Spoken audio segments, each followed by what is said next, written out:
நமச்சிவாய வாழ்க. நாதந்தாள் வாழ்க.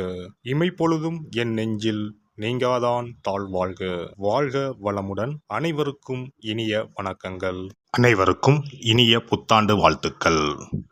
2026ஆம் ஆண்டு பிறக்க இன்னும் ஒரு சில நாட்களே உள்ளன.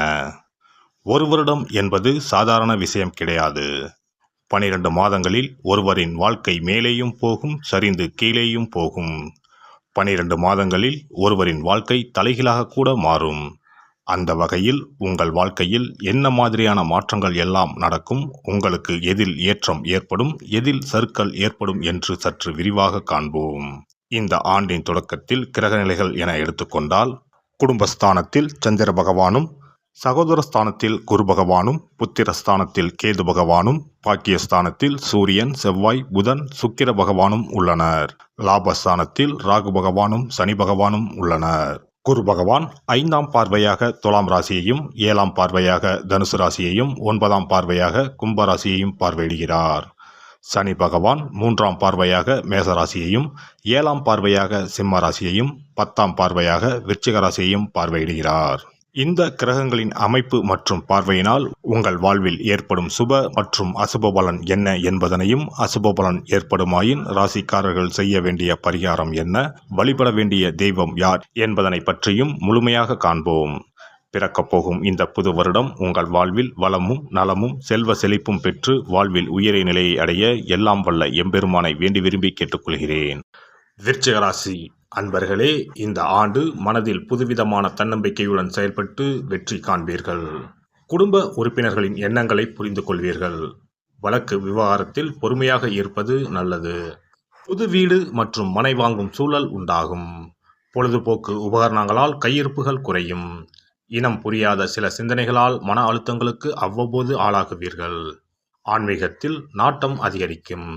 தர்ம காரியங்களில் ஈடுபடுவீர்கள். பொது நம்பிக்கையுடன் எதிலும் செயல்படுவீர்கள். வீட்டின் தேவைகளை நிறைவேற்றி வைப்பீர்கள். நிலுவையில் இருந்து வந்த தன வரவுகள் கிடைப்பதற்கான வாய்ப்புகள் சாதகமாக அமையும்.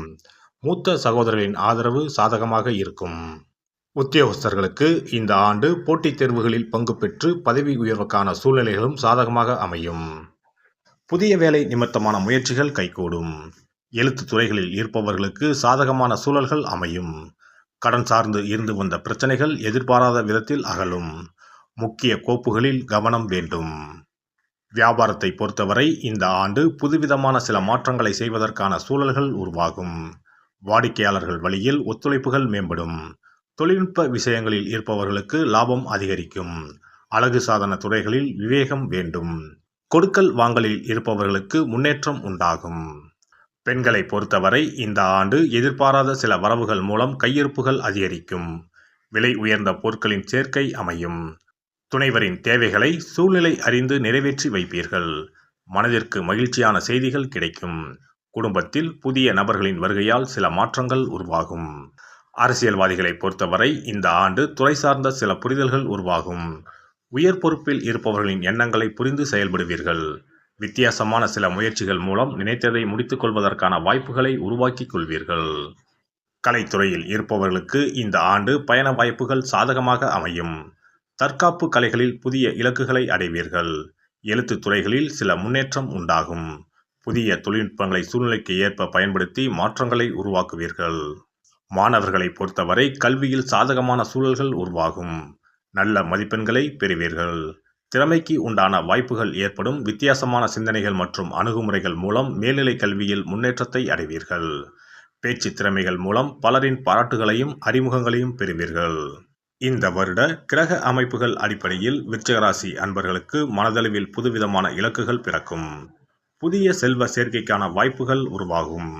விருச்சிக ராசி அன்பர்களே, கொடுக்கல் வாங்கல் விஷயங்களில் சற்று கவனம் வேண்டும்.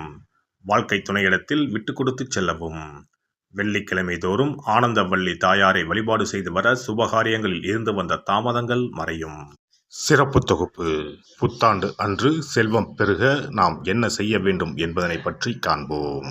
புத்தாண்டு அன்று நாம் சில விஷயங்களை செய்வதன் மூலம் வீட்டில் செல்வ செழிப்பும் அதிர்ஷ்டமும் மகாலட்சுமி கடாட்சமும் உண்டாகும். ஆகையால் புத்தாண்டு அன்று அதிர்ஷ்டம் தரக்கூடிய வகையில் சில விஷயங்களை கட்டாயம் செய்ய வேண்டும். இன்னும் சில நாட்களில் 2026ஆம் ஆண்டு பிறக்கப் போகிறது. அதாவது ஜனவரி 1, 2026 அன்று கோவிலுக்கு செல்வது, தானம் செய்வது, புது ஆடை அணிவது மற்றும் வீட்டிற்கு தேவையான பொருட்களை வாங்குவது என பலவற்றை செய்வதன் மூலம் நற்பலன்களை பெற முடியும். பொதுவாக பெரும்பாலான வீடுகளில் எதிர்மறையான எண்ணங்கள் எப்போதும் இருந்து கொண்டே இருக்கும். இதனால் வீட்டில் அதிர்ஷ்டம் என்பதே இருக்காது. முக்கியமாக குடும்பத்தில் மகிழ்ச்சி என்பதே இருக்காது.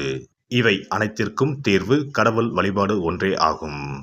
கடவுளுக்கு உரிய பொருட்களை வாங்கி வழிபடுவதன் மூலம் வீட்டில் நேர்மறை ஆற்றல் பெருகி குடும்பத்தில் மகிழ்ச்சியும் செல்வ செழிப்பும் உண்டாகும்.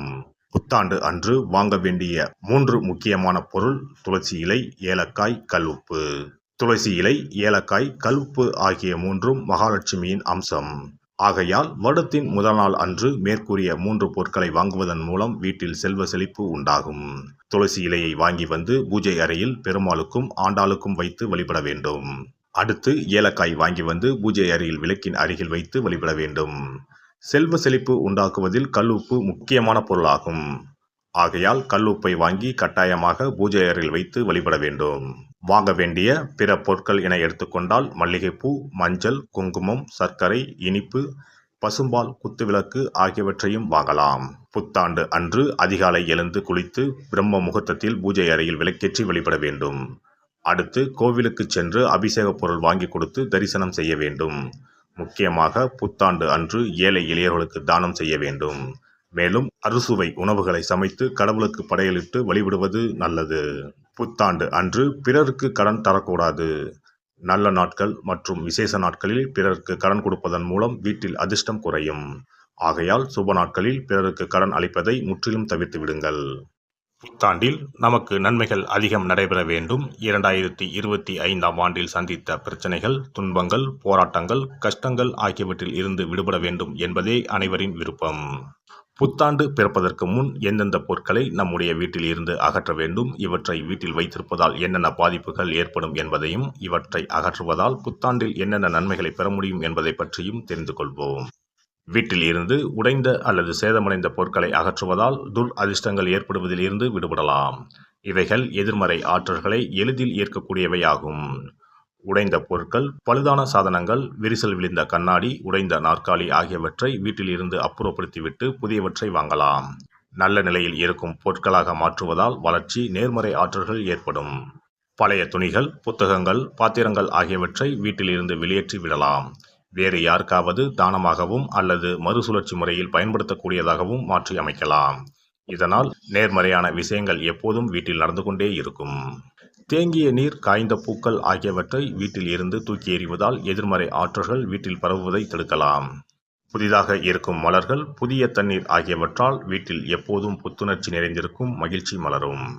காலாவதியான உணவுப் பொருட்கள், மருந்துகள், அழகு சாதன பொருட்களை வீட்டில் வைத்திருப்பதால் வீட்டில் தேக்க நிலை, எதிர்மறையான சூழல் இருந்து கொண்டே இருக்கும். இதனால் வீட்டில் அடிக்கடி நோய்களும் வந்து கொண்டே இருக்கும். ஆரோக்கியமான சூழலை வீட்டில் உருவாக்கவும், புதிய வாய்ப்புகள், நல்ல விஷயங்கள் தேடி வருவதற்கும் காலாவதியான பொருட்களை அகற்றிவிட்டு சுத்தமான காற்று, ஆற்றல் வந்து செல்லும் வகையில் வீட்டை காற்றோட்டம் உள்ளதாக வைத்திருக்க வேண்டும்.